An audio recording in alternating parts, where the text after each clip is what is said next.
دو رکعت نماز ہدیہ والدین۔ والدین حسرت کرتے ہیں کہ جب کوئی اولاد اپنے مرحوم والدین کے لیے 2 رکعت نماز ہدیہ والدین پڑھتی ہے تو والدین کی حسرت ہوتی ہے کہ کاش ہم زندہ ہو جائیں اور اپنی اولاد کے ہاتھ پاؤں چوم لیں۔ والدین کے دنیا کے جانے کے بعد یہ اولاد پر حق ہے کہ وہ والدین کے لیے 2 رکعت نماز ہدیہ والدین پڑھے۔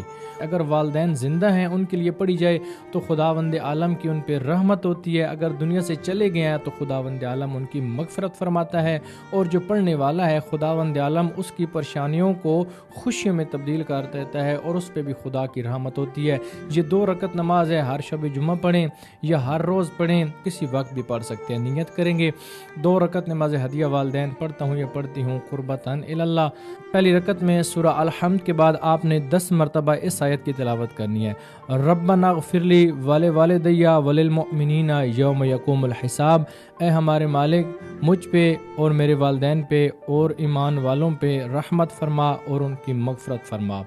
اس کے بعد آپ نے دوسری رکعت میں 10 مرتبہ رب اغفر لی ولوالدی ولمن دخل بیتی مؤمنا وللمؤمنین والمؤمنات اس آیت کی تلاوت کرنی ہے، تو خداوند عالم آپ پہ بھی رحمت کرے گا اور آپ کے والدین پہ بھی رحمت کرے گا، اور آپ کے والدین آپ کے لیے دعا گو ہوں گے۔ جب والدین آپ کے لیے دعا گو ہوں گے تو یقیناً آپ کی دنیا بھی سنور جائے گی اور آپ کی آخرت بھی سنور جائے گی۔